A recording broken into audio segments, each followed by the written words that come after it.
আসসালামু আলাইকুম। তো বন্ধুরা, আপনারা সবাই কেমন আছেন? আশা করি ভালো আছেন। আমরাও ভালো আছি আলহামদুলিল্লাহ। সবাইকে জানাই লেজ বাংলায় স্বাগত। এই যে নতুন একটা ভিডিও শুরু করতেছি। এই যে কিছু পাকা পাকা মরিচ নিয়ে গেলাম। মরিচগুলি যে বৃষ্টিতে কাদা দিয়ে মাখাই গেছে, এত বৃষ্টি হয়েছে। এই যে দেখেন আমাদের পুকুর পুরা ভরে গেছে। আমাদের পুকুরটা কিন্তু অনেক গহীন, মানে যখন শুকনা ছিল তখন তো দেখাইতে পারিনি, কারণ অনেক ব্যস্ততার কারণে দেখাবো করেই এই ডিপের পানি ছেড়ে দিল, বৃষ্টি চলে এলো, ওই পুকুরে পানি চলে এলো। এই পুকুরটাও অনেক গহীন হয়েছে। আর হইলো পুকুরে এখন মাছ আছে, অনেক মাছ ছাড়া হয়েছে, প্রায় 25-26 কেজি মাছ ছাড়া হয়েছে পুকুরে। চিংড়ি মাছ এই করতেছে কেমন, চিংড়ি মাছ অনেক রকম মাছ ছাড়া হয়েছে। তো এই যে গাছগুলি, এই যে আমাদের এই জমিতেও পানি চলে আসছে। এই যে দেখেন বৃষ্টিতে পানি হয়েছিল, এই যে 2-3 দিন আগে যে একটা ঝড় বৃষ্টি হলো আমাদের এলাকায়, মানে অনেক এলাকায় হয়েছে, প্রায় 2 হাত পানি হয়ে গেছিলো। এই যে মিষ্টি কুমড়া গাছগুলি সব বাদ হয়ে গেছে। এখন ওই সাইডে আছে, ওই সাইডে গাছগুলি আছে, ওগুলি একটু টান জায়গায় পড়ছিল, এই জন্য ওগুলি আছে। তো এখন আমাদের পুকুর পাড়টা মোটামুটি মাসাল্লাহ ঠিক আছে, কারণ অনেক ভাঙিয়ে চলে গেছিলো ওগুলি, আবার 2 দিন লোক নিয়ে ওগুলি ঠিক করা হয়েছে। তারপরের দিনই এত বৃষ্টি হয়েছে, পুরা পুকুর ভরে গেছে। পুরা পুকুর এখন ভরা, পানিগুলি কি সুন্দর একদম টলটল করতেছে, এত সুন্দর পানি। আর আমার এই যে ফাইজা ব্লকের রান্নাঘর তৈরি হতেছে, আস্তে আস্তে কাজ হইতেছে। এই যে দেখেন কেমন পানি, এখানে ছোট্ট একটা পুকুর আছে, মানে এই যে গোসলখানার পানি, হাঁড়ি পাতিল ধোয়ার পানি, সব পানিগুলি তো এখানে আসার জন্য একটা ছোট্ট পুকুর করছিলাম। পুকুরটা তো পুরো ভরা এখন। তো গাছগাছালির অনেক ক্ষতি হয়ে গেছে। আর সবচেয়ে বিশাল একটা ক্ষতি হয়েছে আমাদের ঝড় বৃষ্টিতে, দেখেন এই যে প্রায় 2 হাত ডাইবে গেছে, মানে নিচের দিকে দাবছে, এই পুরো 2 হাত দাবছে। কিন্তু আমাদের এই যে এখানে যে বাথরুমগুলি করা হয়েছে, এটা মানে অনেক নিচে থেকে গাইতে ওঠাইছে। এই যে এই সাইডটা এই সাইড ওই সাইড অনেক নিচ থেকে গাইতে উঠাইছে, এই জন্যে এগুলি ফাটার কোনো ভয় নাই, মানে মজবুত করে করা হয়েছে। তো কিন্তু ক্ষতিটা হয়েছে যে মাটিটা ডাইবে গেছে। এখন যদি আবার এখানে কিছু মাটি ফালাই আবার সমান করতে পারি, এর পরিবর্তিতে হয়তো ডাকবো না, কারণ নতুন মাটি ফাইলাই হয়। তো এটা প্রকৃতির সাথে তো আর কোনো নাই, প্রকৃতি তো ঝড় বৃষ্টি এগুলি আসবই। চৈত মাসে ঝড় বৃষ্টিটা এখন বেশি হয়। তা যাই হোক, আর ওইদিকে দেখেন আমাদের মিষ্টি কুমড়া গাছের পাতা একটা কি বড় বড়, এই সাইডটা পানি পেছে না, এই সাইডের গাছগুলি আছে, এই সাইডের সব গাছগুলি আছে। এই মরিচ গাছগুলি আছে, অনেক মরিচ ধরছে গাছে, এই কালো কালো মরিচ গাছগুলি বুঝাই হয়ে ধরে রয়েছে।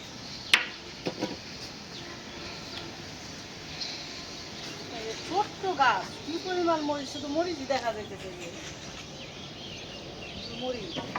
আর এই টমেটো গাছগুলি এগুলো করছে, তাও প্রত্যেক দিনই অল্প অল্প নিয়ে খাওয়া হইতেছে পাকা টমেটো। তো এখন রান্না বাড়া শুরু করবো। গোছ গাছ করছি কিছু, এখন শুধু রান্না করব। চলুন যাই দেখি আজকে রান্নায় কী আছে, আপনাদের সাথে শেয়ার করি।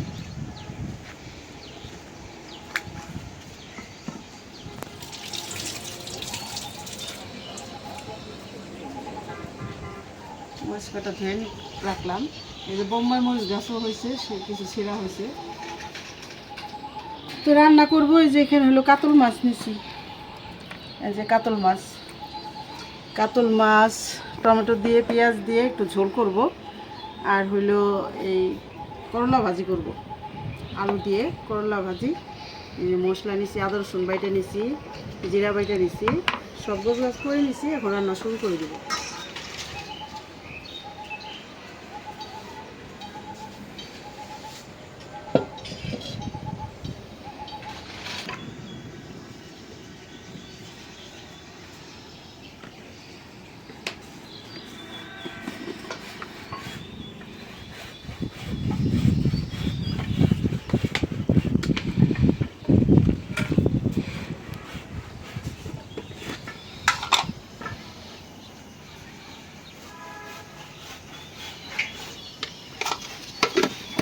মাছে মশলা মাখাই নেই।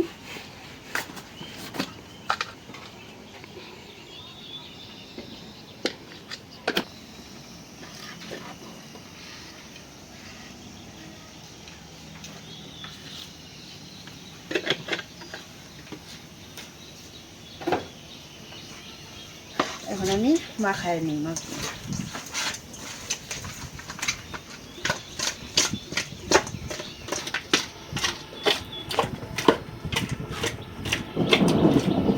বৃষ্টিতে অনেক ডাকাডাকি করতেছে, শব্দ হইতেছে, খালি গ্রুম গ্রুম করতেছে। আর চারদিকে একদিকে বৃষ্টি অন্ধকার হয়ে সাজে, আরেকদিকে আবার রোদ উঠে।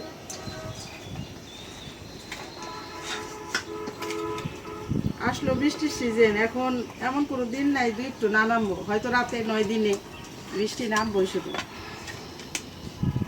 এখন আর বাহিরে বসে রান্না করার মতো সুযোগ থাকবো না বৃষ্টির জন্য।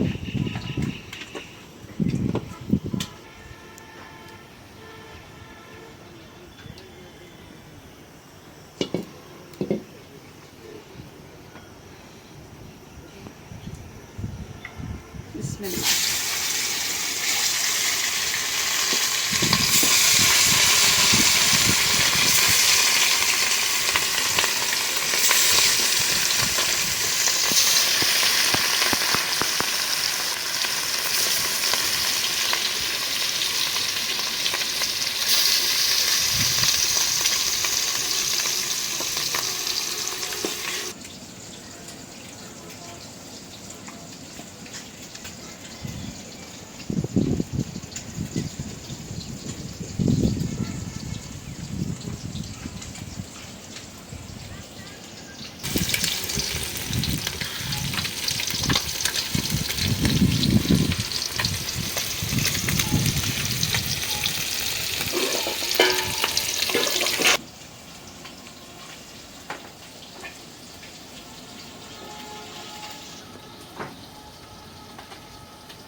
মাছগুলি ভাজা হয়ে গেছে, উঠাইনি।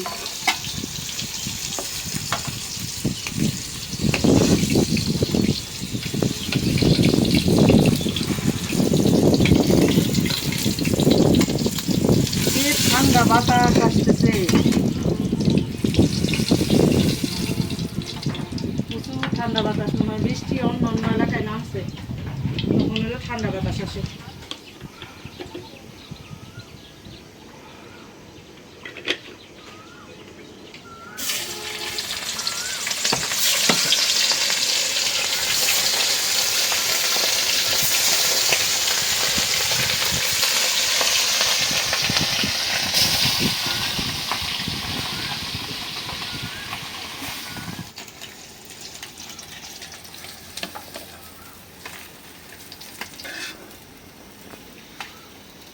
এই যে কত সুন্দর হলো মাছ ভাজা।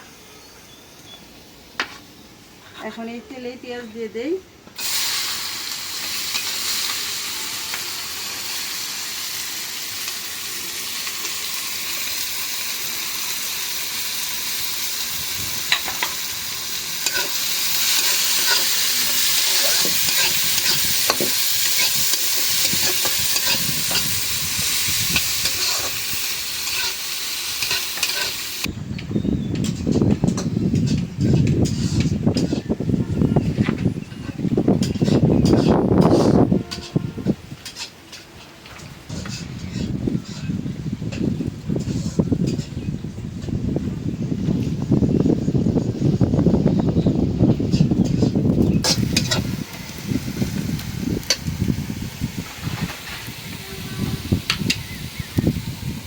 দিয়ে দিলাম লবণ,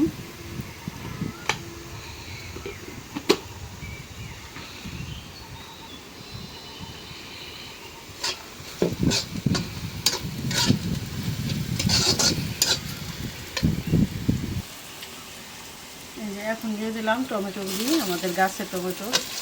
প্রত্যেক দিনই যে বললাম 2-4টা 5টা করে খাওয়া হয়। আদা রসুন বাটা, দিয়ে দিলাম জিরা বাটা। এখন একটু পানি দিয়ে দিই।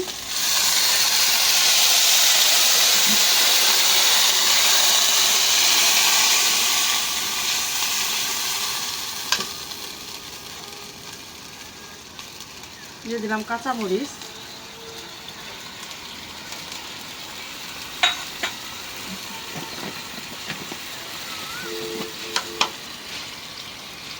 হলুদের গুঁড়া,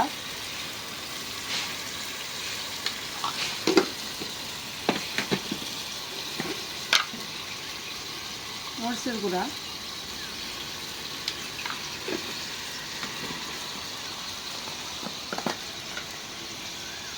দিয়ে দিলাম ধনিয়ার গুঁড়া।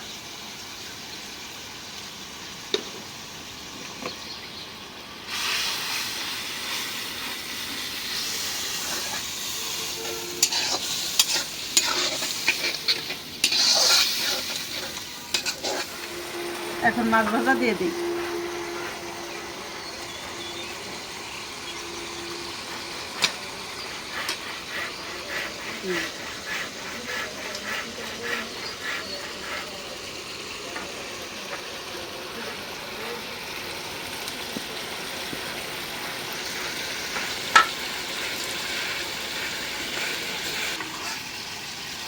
মশলার সাথে মাছটা একটু কষাই নিলাম, এখন একটু ঝোলের পানি দিয়ে দিই।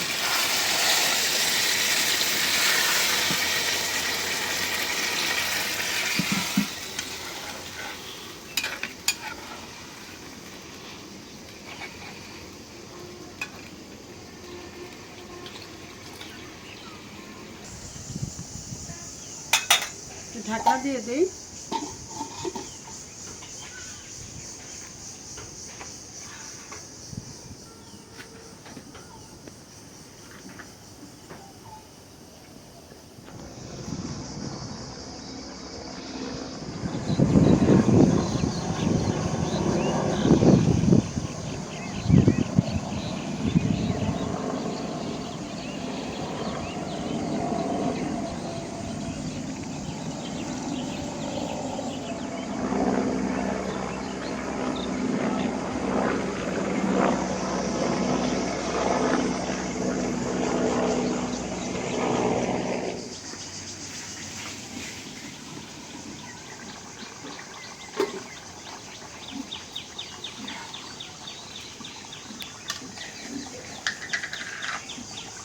এখন দিয়ে দিলাম জিরার গুঁড়া।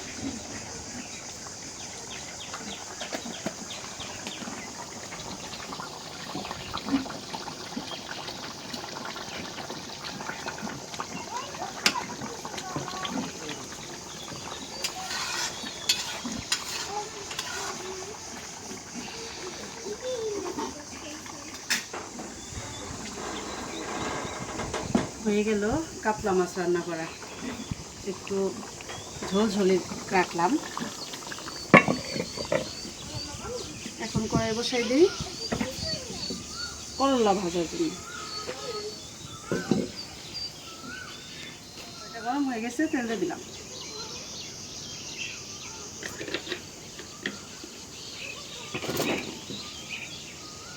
এদিকে আবার এই যে তরকারিটা হইতে হইতে পেঁয়াজ মরিচ রসুন কাটে নিচ্ছি। ভাবলাম যে শুকনা শুকনা আবার একটু ডাল রান্না করতে হবে, একটু মুসুরির ডাল ভুনা করে রান্না করব।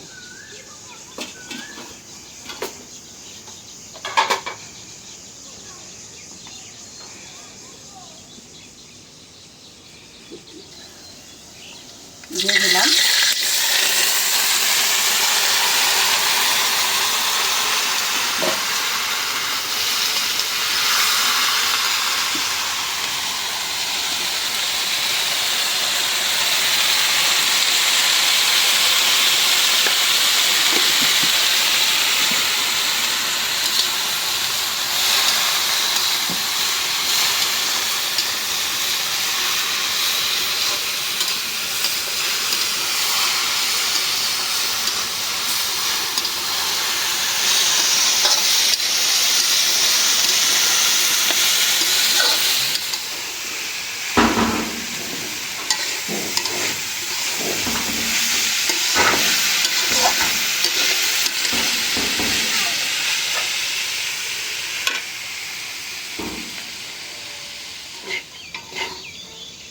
ভাজিটা হয়ে গেছে, উঠাইনি।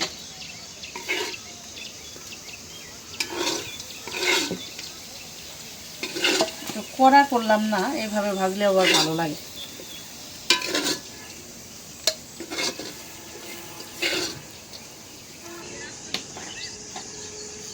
মসুর ডালটা সরিষার তেল দিয়ে রান্না করবো।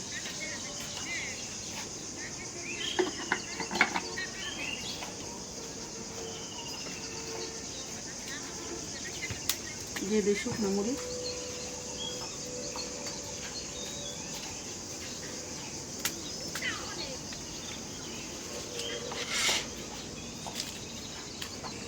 দিয়ে দিলাম রসুন, পেঁয়াজ, কি রান্না করা শুরু দিলাম কাঁচামরিচ। রান্না বাড়া না, রান্না বাড়া হইলো কাতলা মাছ, টমেটো দিয়ে। কাতলা মাছ, কাতলা মাছ। টমেটো দিয়ে একটু ঝোল করছি। আর হইলো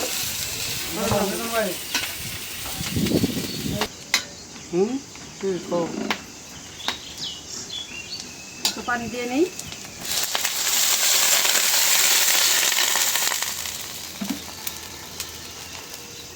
দিয়ে দিলাম একটু আদা রসুন বাটা, একটু জিরা বাটা,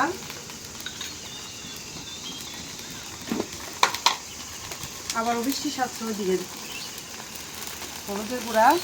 বৃষ্টি তো সাজবই, সিজন শুরু হইতেছে বৃষ্টির। এই বৃষ্টি উপলক্ষে কিন্তু আমার এই গ্যাসের এই যে এটা কিনা বুঝো নাই যে তুমি খড়িতে রান্না করলে তোমার পাগল পাগল হয়ে যাবে। বাইরে তো বসা যাবে না, এই জন্য চিন্তা করলাম যে লাগতেছে এটা গ্যাস দিয়েও চালাইতে হবে মাঝে মধ্যে। দিয়ে দিলাম লবণ,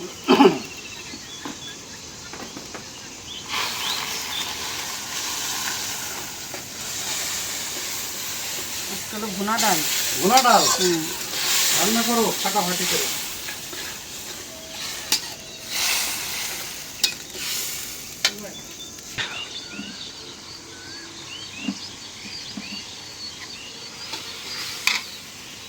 ডালটা দিয়ে দিলাম,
তো বন্ধুরা একটা জিনিস দেখাই, এই যে একটা ফিল্টার দেখেন, এই যে ফিল্টার মেশিন, এটা আমাদের গ্রামেরই এক ভাই প্রবাসে থাকে, তো ওই ভাই আর কি এটা গিফট করছে আমাদের জন্য। মানে এখানে আবার গ্রামের বাড়িতেও এখানে পানিতে একটু সামান্য আয়রন আছে, আর একটু হলুদ হয়, হ্যাঁ একটু হলুদ হয় আর কি, কিছুক্ষণ রেখে দিলে, যে কারণে এমনি ধোয়া পাকলির কাজে সমস্যা নাই। খাওয়ার সময় খাওয়ার পানিটা একটু পরিষ্কার হলে পরে ভালো লাগে। তো এই জন্য এই যে এই ফিল্টারটা এক ভাই দিচ্ছে, তো পরে ওই যে দিয়ে গেছে ও বললাম যে ভাই তাহলে কোথায় লাগাইবা, পরে বললো যে ভাই এটা তো পানির লাইনের সাথেই করতে হয়। এটা এই যে দেখাই আপনাদের একটু, এটা বের করো, এটা পুরো ফুল সেট আপটাই দিয়ে গেছে আর কি আমার নাই না, এখনো সেটিং করা হয় না, মিস্ত্রি সেটিং করে দেবে। ওই যে ফিল্টার মোটামুটি ভাবে দেখাইলাম আর কি আপনাদের। অনেক কিছু আছে, হ্যাঁ আরো যন্ত্রপাতি আছে এটার সাথে। এটার ভিতরে এই যে ফিল্টারের বোতলগুলো আছে এরকম 3টা। তো পরে এটা লাগানোর জন্য পরে আবার এই যে এখানে চিন্তা করলাম যে এই যে এটা কাঠ দিয়ে এখানে লাগাই দিছি, কাঠ মিস্ত্রি দিয়ে এটা লাগাইছে এখানে আর কি, ফিল্টারের এটা থাকবে আর এখানে কল দেবো এই যে বেসিকের এখানে, যাতে এখান থেকে খাবার পানিটা আমরা সংগ্রহ করতে পারি। তো খাবার পানিটার জন্য খুবই নিরাপদ একটা জিনিস আর কি। এটা ভালো হয়েছে, এটা যে দিছে, যে ভাই দিছে, এটা অনেক বুদ্ধিমানের কাজ হয়েছে। আর অনেক ধন্যবাদ। তো দেখাইলাম, আসলে অনেকটাই না দেখালে তো বুঝবেন না আপনারা, হুম। দেখানো প্রয়োজন, এই জন্য দেখাইলাম আর কি। তো আরো কিছু কাজ চলতেছে, চলমান আছে, তো দেখাই আপনাদের। আসলে না দেখালে তো বুঝবেন না, দেখাইতে হবে। দেখাই, কাঠমিস্ত্রি এখনো আমাদের এখানে কাজ করতেছে। তো এই যে দেখেন, এই যে এখন তো পুরো বৃষ্টির সিজন, এই যে দেখেন খড়ি যা ছিল খড়ি, কারণ রান্না করতে গেলে তো খড়ির প্রয়োজন। ওই যে ধানটা বারান্দা দিয়ে উঠাই রাখছি। আর মায়েরা এখনো আসে নাই, দু একদিনের মধ্যে আসবে মায়েরা। তো এই কাঠের জন্যই মূলত আমার এই লাকড়ির ঘরটার জন্য খুব জরুরি ছিল আর কি। তো এই যে বৃষ্টির দিন আইছে, তো এই জন্য এই যে ঘরটা দেখতেছেন, এটা আমি লাকড়ির ঘরের জন্য নির্মাণ করলাম, লাকড়ির ঘর। এবং মানে দুইটা রুম করছে এটাতে। এটা এই যে আরেকটা রুম করছে এখানে, যে একটা লোক আমরা সর্বক্ষণিক একটা লোক রাখবো, মানে সম্পূর্ণ কেয়ার টেকারিং করবে মায়েদের, মানে তার থাকার জন্য এই একটা ঘর। আর এই যে এই পাশে এইটা হলাম লাকড়ির ঘর, এইটা সম্পূর্ণ লাকড়ি থাকবে এটা। আর এটা হলাম একটা কেয়ার টেকার রাখুন ধরে, সে এখানে সবসময় থাকবে। এটার চতুর্পাশে জানলা দেওয়া থাকবে, মানে পুকুরের মাছও দেখতে পারবো, মায়েদেরও দেখতে পারবো, মানে সব দিকে এটার জানালা থাকবে। এটা এমন ভাবে নির্মাণ হইতেছে, নির্মাণ হইলে আপনাদের আবার দেখাবো সম্পূর্ণ।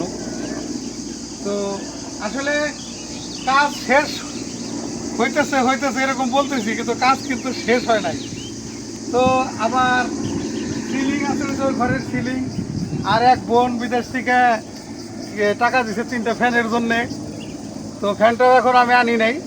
এই ঘরের কাজটা শেষ হলে এই ঘরে ইলেকট্রিকের কাজ আছে কিছু, করার সময় মিস্ত্রিতে ওই ঘরটার ফ্যানগুলো লাগাই ফেলবো। আর এক বোন 2টা ফ্যান দিছে, আর এক বোন 3টা ফ্যানের জন্য টাকা পাঠাইছে। আর ভাইয়েরা আমাদের সাথে যারা দেশ বিদেশের ভাই বন্ধুরা জড়িত আছেন, সবাই তো মোটামুটিভাবে আমাদের পাশে আছেন। এই জন্য কেউ 10,000, কেউ 20,000, যে যেমনি পারতেছে দিতেছে। আর আমি টুকিটাকি যে কাজগুলো লাগবে আসলে মূলত এটা ছাড়া তো হবে না, সেইগুলো আমি করতেছি আর কি আপাতত। তো এই ঘরটা সম্পূর্ণ হইলে তাইলে হলাম আমাদের মোটামুটি আর কি কাজ শেষ হইব, মোটামুটি আর কি। তারপরে যদি ভবিষ্যতে কখনো আবার লাগে, প্রয়োজন হয় অন্য কোনো কিছু কাজের, তাহলে তখন লাগতে পারে। এছাড়া আমাদের এই ঘরটা হলেই আপাতত আর কি কাজ মোটামুটি শেষ হবে। আর ওই বৃদ্ধাশ্রমের ওই ঘরটার সিলিংয়ের কাজটা করব আমরা। দেখি এর মধ্যে টাকা পয়সা অনেক ভাইরাই দিতে চাইছে, যদি কেউ দেয়, কেউ সহানুভূতি করে, তাহলে ওই সিলিংয়ের কাজটা, সিলিংয়ের ওখানে মোটামুটি 60-70 হাজার টাকা লাগবে ওই সিলিংটা করতে। ওই ঘরটা তো অনেক বড়, এল সিস্টেমের ঘর। গরমের দিন চলে আইছে, মায়েরা তাহলে কষ্ট করবে। আর ফ্যানগুলোও লাগাই দেবো আমি এই সপ্তাহের মধ্যেই চিন্তা করতেছি, ফ্যানটাও লাগিয়ে দেবো। তো যাই হোক, দেখাইলাম, কারণ না দেখালে তো বুঝবেন না। আমি দেশ বিদেশের যে ভাই বোনেরা আছেন, আমি সবাইরে বলি যে আমি যদি না দেখাই আপনারা তো দেখতে পারবেন না। এই জন্য আমি চেষ্টা করি যে সবসময় ব্যস্ততার মধ্যেও দেখানোর জন্য। এই জন্য দেখালাম আর বললাম আপনাদের। তো কেউ যদি এরকম লোক থাকেন যে সিলিংয়ের জন্য টাকা দেবেন বা লাগবে, আসলে টাকার কোনো বিকল্প নাই, প্রত্যেকটা পদক্ষেপে টাকা লাগবে। যে ওখানে বেড়াটা দিলাম সামনে, বেড়াটা দিয়ে ওই যে একটা গেট দিছি, সুন্দর হয়েছে এখন আর কি। তো যে কোনো একটা কাজ নর্মাল করে করা যায় না। ওই আজকে করলাম, আবার 2 দিন পরে আবার ভেঙে গেল, আবার ভেঙে করলাম, ওইটা তো লস। আর ওইভাবে করলাম, দেখা গেছে 5 বছরের মধ্যে আমার আর হাত দিতে হবে না। এই যে কাজটা করলাম, এটাও 5 বছরের মধ্যে আর হাত দিতে হবে না। কারণ একটা খড়ির ঘর অবশ্যই প্রয়োজন, কারণ রান্না করে যদি খাইতে হয় আপনার খড়ির ঘর লাগবেই। আর এই যে একটা কেয়ারটেকার রাখবো, কেয়ারটেকারটা হলাম এই যে আমাদের এই পুরো বাড়ি ঘর দেখভাল করে রাখবে। দেখা যাচ্ছে পুকুরে মাছ চাষ হবে, এগুলো দেখবে, এখানে সবজি আবাদ হবে, এগুলো দেখভাল করবে, মায়েদের দেখভাল করবে, রাত্রে এখানে থাকবে, যে কারণে একটা কেয়ারটেকার লাগে। তো দেখালাম যতটুকু সম্ভব। আশা করি বুঝবেন।